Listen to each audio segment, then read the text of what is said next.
Here it is. David behaved himself wisely in all his ways, and the Lord was with him. Are you hearing it? Amen. He behaved himself wisely. I want to ask you today, are you bulletproof in your own personal life? Mm-hmm. How is your firewall system? I had an insurance agent come to me and doing an assessment of our ministry several years ago. And that was the word that he used, and it stuck with me even for many years later. Is this ministry bulletproof? Do you have everything in order? Do you have your records in order? In other words, because guess what? There will come attacks, maybe not today, maybe not tomorrow, but there will come challenges. The Bible says in 1 John chapter 2 and verse 16, for all that is of the world, the lust of the flesh, the lust of the eyes, and the pride of life is not of the Father, but is of the world. How about King Solomon? Think about it. He had everything that was going for him. And this is what King Solomon says in Ecclesiastes chapter 1. You might want to turn in your Bible. That's page 596. The words of the preacher, the son of David. So King Solomon was the son of David, king of Israel. This is what he said. The king himself. Vanity of all vanities, saith the preacher. Vanity of vanities of all vanity. Then he goes on and he says, all things are full of labor, man cannot utter it, the eye is not satisfied with seeing, or the ear filled with hearing. Verse 14, I have seen all the works that are done under the sun, and behold, all is vanity and vexation of spirit. This man, who is he? King Solomon, he had 700 wives and 300 concubines. He had everything going. Wine, women, song. And guess what? He said, it's all vanity. So God is looking for us to establish his covenant. It says in Genesis chapter 6 and verse 18, but with thee, Noah and his family, he says, will I establish my covenant, and you shall come into the ark, you, your sons, your wives, and your sons' wives. I have news for you today. God wants us to covenant with him. And when we covenant with him, come on, church, when we agree with him, when we connect with him, when we yield to him, when we embrace his pattern and his plan, I'm telling you today, when we covenant with God, God will covenant with you. He will protect you. He will make you bulletproof. Every work of the enemy cannot take down a man that is covenant with God. Because no weapon that is formed against us shall prosper if we're covenanting with Jesus. But if now we're sort of doing some slippery stuff. Some Sunday morning, kumbaya, hallelujah. Everybody looks good on Sunday morning, but that's not when we're tested. We're tested on Monday morning. Come on. Come on. When your pastor, when your deacons are not around, when the elders are not around, when nobody is looking. Come on. I remember Pastor Paul Johansson. He was our teacher. I was a graduate of Bible Institute. It worked for me. And he was telling us the story. He said, before Nyson started, the students, they had interns, and they would send them to various teen challenge programs up in Michigan, Buffalo, different states, and so on. And so as the dean of students, he would go and check out how the students are doing. And he had this young man with him. and he was from the West Coast. He was a student there. And so they would stay in these little hotels, carry on. It was sort of spring break, and there was some snow and so on. So the Brother Paul said to the students, we'll have to get going in the morning and so on, okay?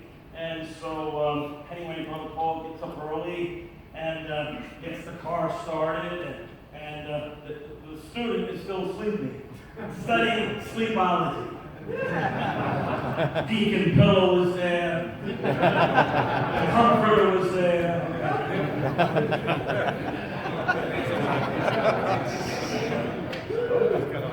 It's just coming to me by the Spirit. And so he said to the young man, he said, son, it's time to get out of bed. We've got to get going. And this is what the young man said. Because at that time, Brother Spencer was the president of Elam. And the young man rolls over, turns to Brother Paul, and says, why do we have to get going so early? Brother Spencer can't see us. Hello. Your wife can't see you. Your children can't see you. Your board can't see you. But Jesus sees. Jesus is seeing. I'm speaking to somebody today. Let's be real today. Yes. We have our Christian mass and our Christianese. Come on. Let's be real today. In our realness and our rawness comes a revelation that unless we covenant with God, let me tell you, you're going to covenant. We'll covenant with some attitude, some spirit, some person, some force.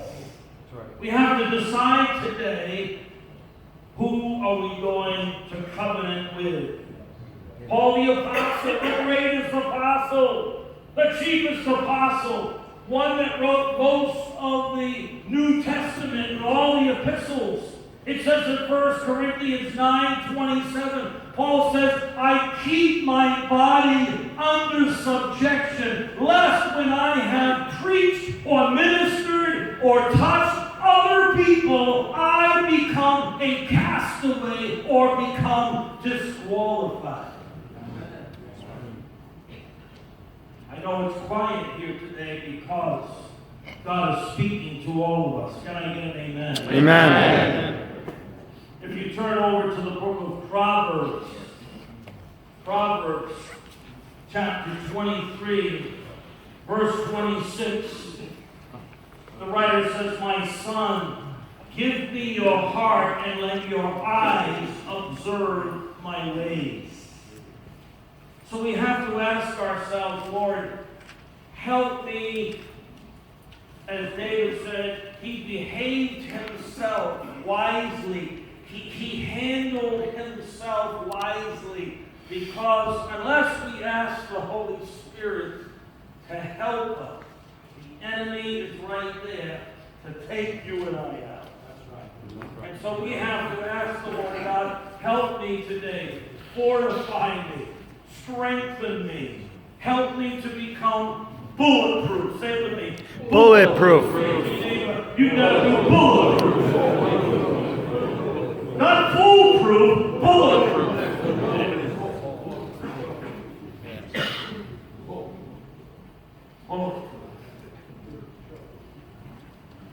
I have a study with me today that I received a few years ago. I'll just read a few thoughts.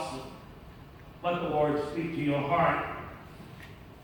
According to various studies, sex is the #1 search for topic on the internet. 60% of all websites are sexual in nature.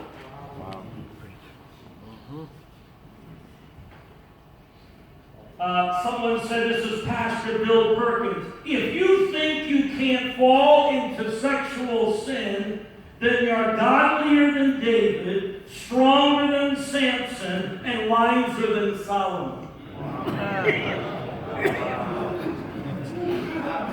Come on. Hello? Yes. Are you there? Preach it. Preach He's it. a chain breaker. Are you with me today? Yes. That's a prophetic song today. God wants to break some chains. He wants to break some yokes. Yes. He wants to break some stuff that maybe we're conservative or somehow be checking out because somehow we're bored, we're lonely, we're not being fully satisfied. Let me tell you, it's not about a woman's body or a man's body that can satisfy. It's only Jesus Christ that can fill the openness, the loneliness, the emptiness of your soul. You heard the story about the man. He was married to his wife, and they had their 40th wedding anniversary, and says, honey, you know, we've been married 40 years. I think that I need to trade you in for 220s. That's a good word to say on your anniversary, right?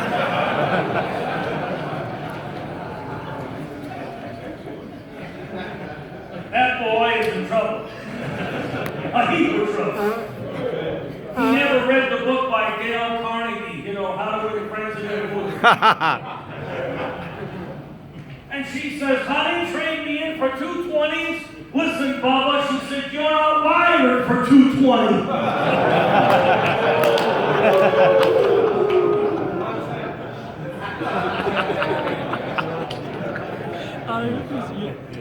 A nationwide survey showed, this is in 1994, so I'm sure the statistic is higher. A nationwide survey says that 41% of admitting having purchased a video pornographic materials within the past year. 41%.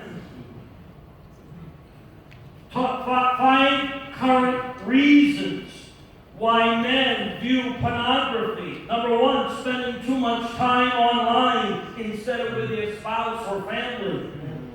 Spending too much time online so church responsibilities suffer. Replacing face-to-face interactions and electronic dialogue. The last one, purchasing items online that I wouldn't purchase in person. I want to challenge you today. If you go on that internet and if your wife can't handle seeing what you're seeing, then that is the best way you can establish your covenant and be foolproof. If your daughters or your sons or your mother or your father cannot stand to see what you're seeing, then you should not even go there. Can I get an amen? Amen.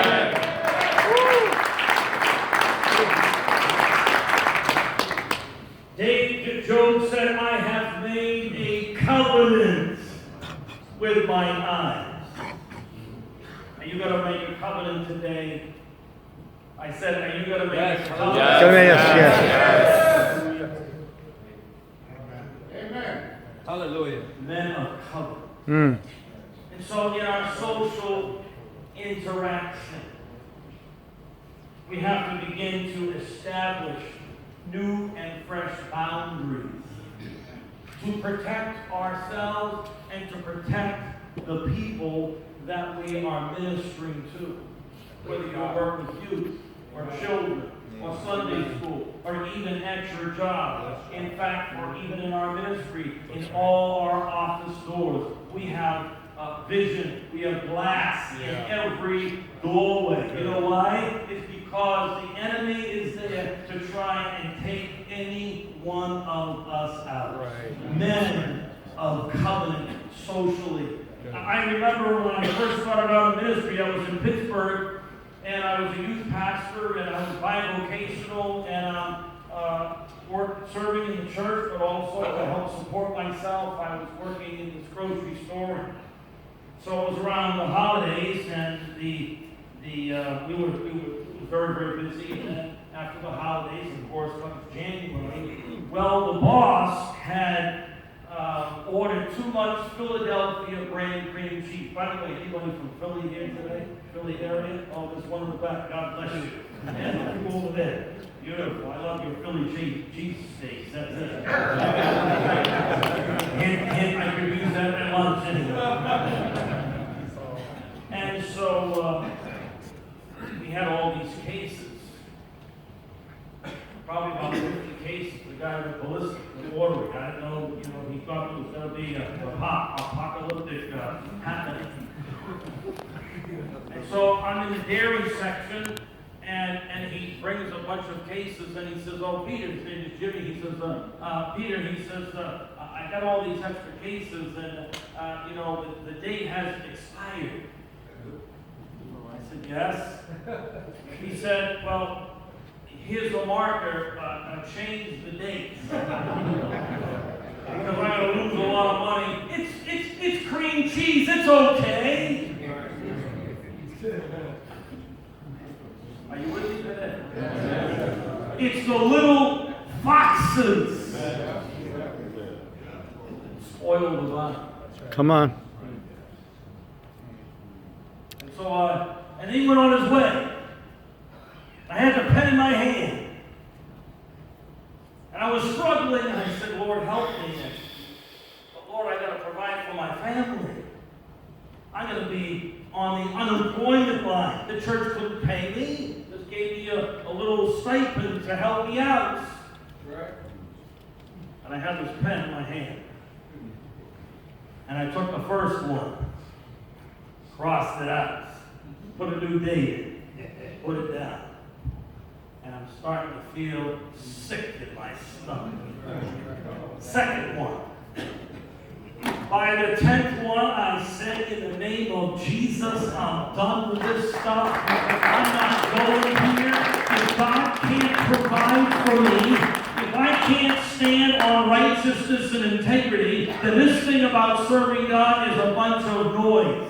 I went to him and I said, "Jimmy," I said, "by the way," I said, "here is your pen back." I said, "If you feel to make the change that is between you and God, I'm not going." "Well, it's not really bad." "I'm sorry." I said, "You know what? I have to stand before God and I'm not going there." Guess what? He didn't fire me. I had my job, but more than that, I left with my integrity intact. Prove God. Trust God. I've never seen the righteous forsaken, David said, nor his seed out begging for bread. Second, in this message of men of covenant, turn to your neighbor. God's calling you to be a man of covenant. God's calling me a man of covenant.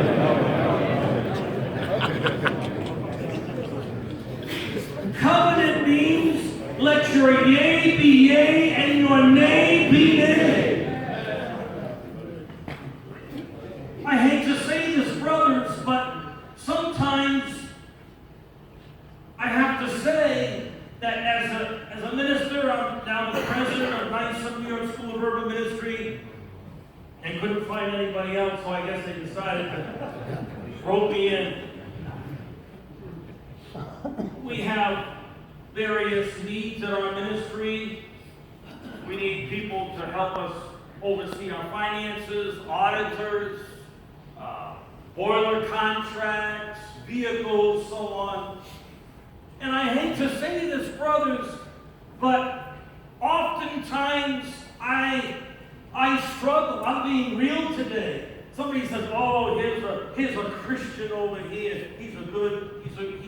He does something good." I don't want to necessarily name that trade because I don't want anybody to feel if they're in that trade that they're being busted on. But sometimes you don't even want to do business with a Christian. Because guess what? They don't come through. You feel violated. You feel ripped off. That happened to us one time, and his contractor's got to do this and that. And then he starts to throw, "Well, they're Christians, bro." Yeah. Because you're a Christian, shouldn't the standard be higher than the world?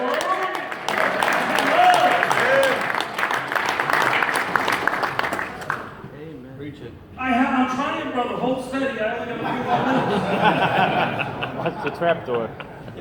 I have other board members from other churches come, and sometimes they just need my counsel, and they're struggling. They said, "You know what? I'm calling this leader, that leader. They don't pick up the phone, they don't answer, they don't email, they don't come through. And guess what? There are good men in the church that are wondering, what is this thing called Christianity? Help us to be a covenant with our finances, with the way we behave ourselves, the way we walk, the way we talk. You tell your wife, you tell your son, you tell your daughter, listen, if you're going to say something, one thing about me, sometimes my staff get a little frustrated at me because I'm a little slow. You know why? Not slow in deciding, but when I make a decision, my word is my God.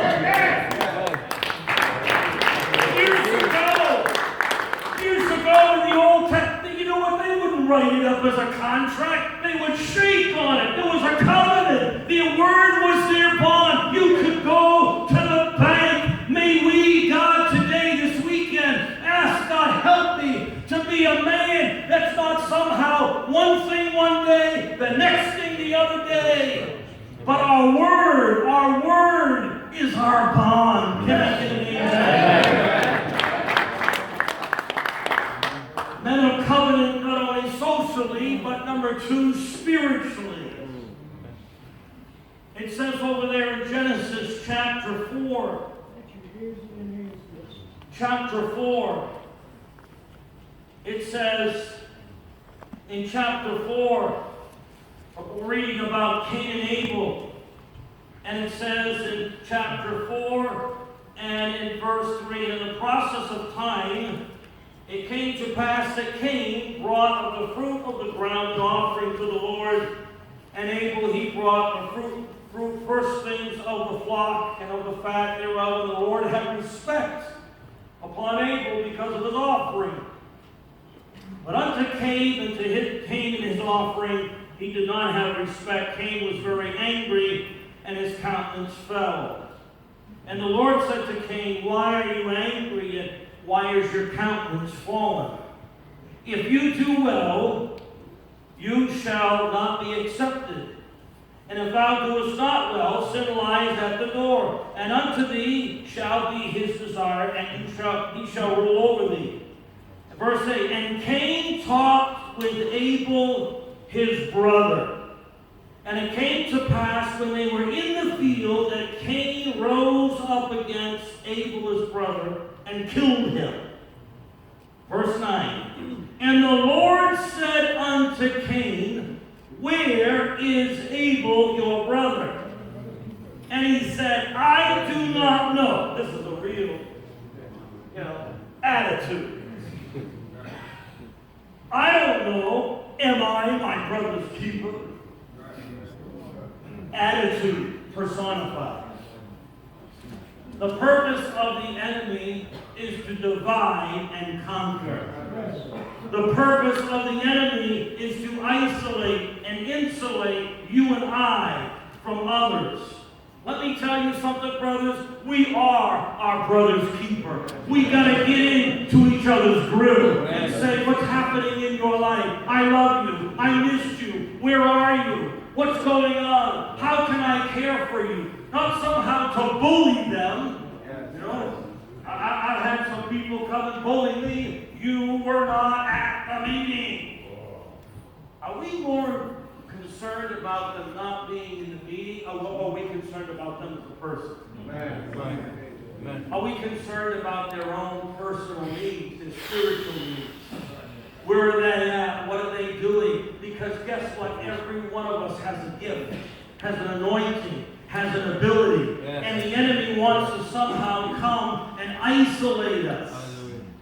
The challenge that we have is that if we become vulnerable, what we say to another brother isn't going to be on Facebook 2 minutes after that conversation. Amen. Hello? Am I my brother's keeper? We need to learn how to be accountable to one another. You want to be bulletproof? You're going to need somebody in your life. The Bible tells us in 1 Corinthians chapter 11, we read the story, and Paul begins to talk about the Last Supper and the Lord's Supper and how we need to celebrate the blessing of the communion. He said, do this in remembrance of me. And then it goes down in several verses, and it says, the issue is, he says, we don't discern the Lord's body. And when we don't discern the Lord's body, he says three things happen. Many are weak, many are sick, and many are sleeping, meaning many are dead. What does that mean? It's not only discerning the body and the blood of Jesus Christ, but we need to ask the Lord God, help me discern the body of Christ. That somebody comes with a song, a psalm, a gift, a prophetic word, a word of in season, a word of encouragement. And because we somehow insulate and isolate ourselves one with another, guess what? Some of us are walking around weak. I don't think I can make it. And the idea of doing it, I can do it alone. You know what that's called? P-R-I-D-E. Amen. It's not how great I am, it's how great thou art. Amen. Right. How about the Tower of Babel? So we don't need God. We're going to build it ourselves. And guess what? When you build it yourself, confusion stepped in. And they couldn't even understand one another as they began to talk. Because God brought confusion. The Bible tells us in the book of Genesis, even the Godhead, the Father, Son, Holy Ghost, you know what they said? Let us. Who's the us? The Father, the Son, and the Holy Spirit. Let us make man in our own image. In fact, God even saw Adam, and it said, it's not good that man should be alone. To be alone, you're setting yourself up for major combats and attack. But my Bible tells me, the Bible says, one shall put 1,000 to flight, two shall put 10,000 to flight. How much more as we join our hearts and our minds and our spirits together. It says in 1 Corinthians chapter 12, verses 18 to 22, and Paul says, God put us all together in the body of Christ the way he saw. And what does he say? Can the eye say to the foot or the hand, I have no need of you? Look to your neighbor and say, I need you in my life. I need you in my life, my life. Guess what? There are blind spots.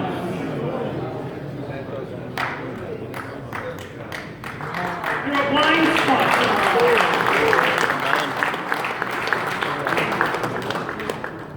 The way God has wired me, pray for my wife. Anyway, the way God has wired me, I know that God has gifted me with certain abilities. I can make things happen. I can do certain things. I'm not being prideful. I'm just telling you that's how God has wired me. So I'm driving down the road, going down to Florida, wait to go into that wonderful Holy Ghost jacuzzi where my mother lives and feel the presence of God, And so I get my wife, my two daughters, the lounge chairs, the dog, and everything, and I'm going down, and everybody's resting in Jesus, and I'm driving hour after hour, and all of a sudden, I start to go in the left lane, and all of a sudden, I hear this wonderful invention next to me called a horn. And my family wakes up and they're all stressed out and so on. Honey, what are you doing? Dad, what did you do? Didn't you see that you're going to get us killed? Of course, I know that doesn't happen to anybody here. You know what I say to my family? I said, I'm sorry. But I said, I didn't see the vehicle because I had a blind spot in my mirror. We need a spotter in our life. Amen. It is said, hold steady, it is said that in the New York Jets, I was hearing this from one of the chaplains, and for just one linebacker, just say one. That one linebacker has 15 coaches to this one linebacker. Not to pulverize him Do we want to be effective? Do we want to grow and be the man that God wants us to be? Or do we just want to somehow just sort of just go along another week, another year? God has something more for you and me. The Bible says in John chapter 5 and verse 7, there's a man that lay at the pool of Bethesda. He was sick. He was paralytic. He couldn't maneuver. He couldn't make it alone. And Jesus said to him, do you want to be made well? And the man said to Jesus, I have no man to put me in the water. And I hear that today in men. I didn't have anybody that I could trust. I didn't have anybody that I could confide in. Because guess what? If I did, everybody in the church would know it within 10 seconds.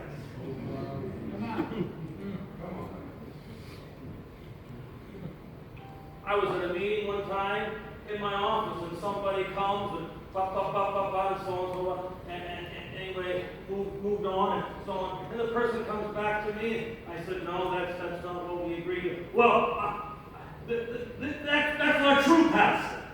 I said, what are you talking about? Well, I secretly recorded it. Now, we're calling ourselves Christians. And we're asking the Holy Ghost to come down. We're asking the blessing of God. We're asking that Jesus show up and move the mountains and part the Red Sea for us. Are you kidding me? I'm speaking to somebody here today. I know this is a challenging word. But we have to ask ourselves that, Lord, you have to help us because we are our brother's keeper. It says in Acts 9, verses 10 to 18, Saul, who was a murderer, who God saved sovereignly, and all the Christian leaders were wondering, who's this guy Saul? And there was a brother by the name of Ananias, and he introduced Saul to the brothers. And do you know what the Bible says? He said, this is brother Saul, not murderer Saul, not deceitful Saul, not slanderous Saul. This is brother Saul. You're my brother, and you ain't heavy. As we close in just a few minutes, I just read this article. It's called Navy Takes New Tack in SEAL Team Training. It says, Rambos don't last Rambo mentality does not last very long. We get many kids with 22-inch biceps. They can run all night, pull up all day, and they come in and they quit the first week.